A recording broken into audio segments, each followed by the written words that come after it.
On today's episode, an update on my 2021 Chevy Silverado. What do I think? What do I know? What have I done?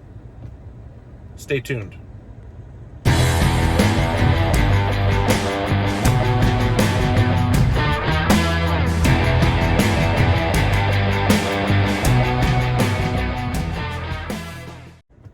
All right, guys and girls, welcome back to the channel. I'm Matt. This is Monster Tech, and today we're talking about my 2021 Chevy Silverado. I purchased brand new back in January. I think it had like 2 miles on it, so every single mile on here is from me, and I can tell you about all of them. It is now August 7th. It's got 16,765 miles on it. It's got the 2.7 liter turbo, the 8-speed transmission, 4x4. It's the custom edition. It's a phenomenal truck. Not a single issue. Never been in the shop other than oil changes. Yeah. Everybody who sits out there and talks about how GM products are garbage, it's the testament. A little over 7 months, almost 17,000 miles, not a single issue. I bought this truck because it was, in my mind, economical. I drive 47 minutes one way to work, and then 47 minutes one way back. I do that 5 days a week, sometimes 6. So I'm in this truck a long time. So there are some upgrades that I've done. I put cat skin leather seats in. I put the kicker audio system in from GM, the one that comes with 2 amps. The amp for the sub and the amp for the speakers in the doors. I put kicker CS model speakers in the doors and in the dash. And it blows any Bose system I've ever heard out of the water. It's an absolutely phenomenal sound system. I upgraded the steering wheel in my custom to leather wrapped with steering wheel controls. You can check out my other videos to see how I did that. I upgraded to the high country dash so that I have a fully operational digital dashboard. I had the dealer install the dealer or the factory fog lights. I have the undercover Armor Flex bed cover, securing the bed and its contents, along with a spray and bed liner and a rubber bed mat from GM. Simply because if you've ever kneeled on a spray and bed liner, and you must not like your knees. I also upgraded the shocks. I went from the factory shocks to Bilstein 5100 leveling struts and the Bilstein 5100 matching rear shocks. Night and day difference. I did that at 4,000 miles. It literally made the old shocks feel like they had about 500,000 miles on them. A lot of rear end bounce, a lot of, floating over the bumps on the highway. Not anymore. The truck is planted. The tires, it responds very well. It corners better. We also tow our boat. I also haul heavy loads in the bed. So I put the Airlift 5000 Ultimate with onboard air compressor, lift assist bags in the back.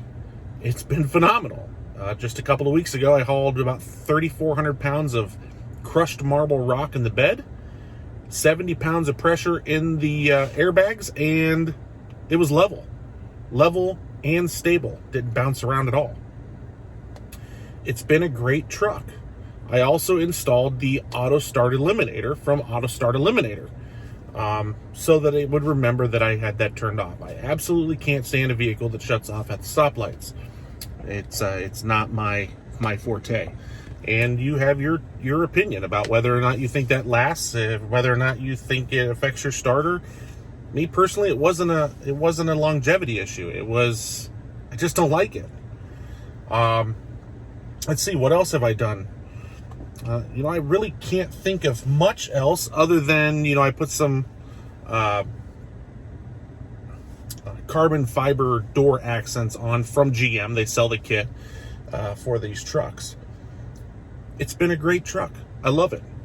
I will drive this truck until it's probably got about 150 to 200,000 miles on it, and then we'll trade it in and I'll get another one.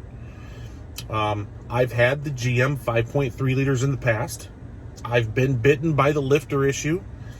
And after driving this truck, I will never own another V8. This truck drives more like the V8 than the V8 does. Tons of power. It hauls our boat, no issues. It holds 75, 80 miles an hour going down the interstate, not a problem. It never slows down going up the hills. It barely even downshifts. That turbo kicks in and it just goes. You know, so anybody that sits out there and says, oh, you're wasting your money on a 4-cylinder truck. No, you're not. This truck is every bit as capable as that V8.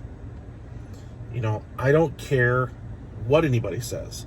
I even had a guy tell me that the resale value wouldn't be great. Well, that's just ignorant. You know, just 3 months after I bought this truck, in the middle of COVID, I was offered thousands more than I paid for it because of the chip crisis. You know, these trucks are selling.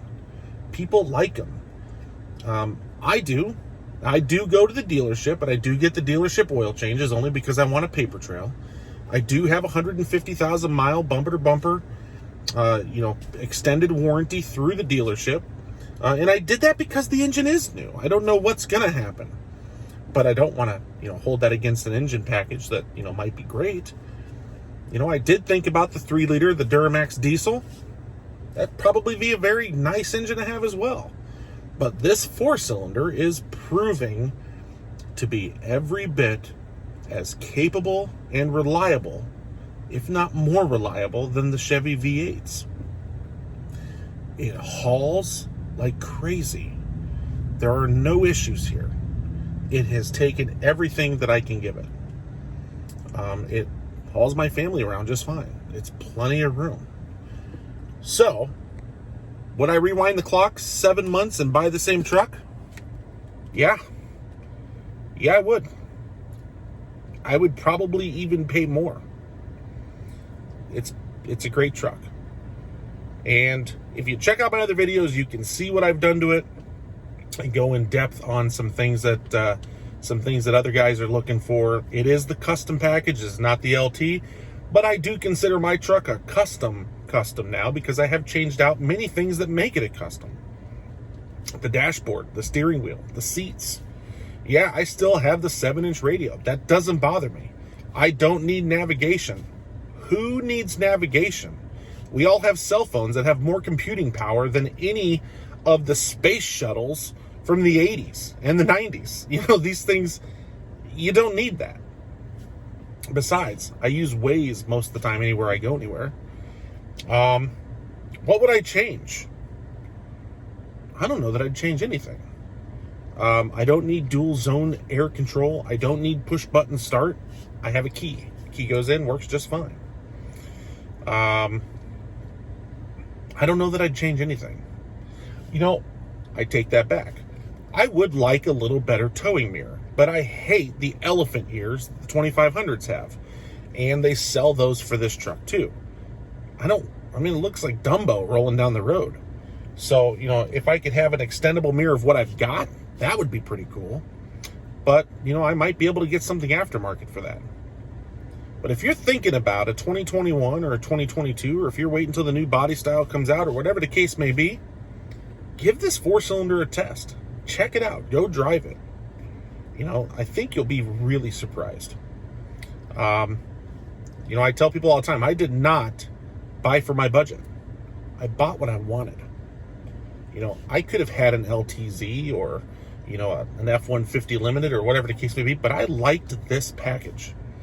And I'm a tinkerer, so I made it the way that I want it. Yeah, that's this truck in a nutshell. So check out my other videos, subscribe, like the channel, smash the bell so you get an update every time I load a new video in. And until next time, I'm Matt. This is Monster Tech. See you guys later.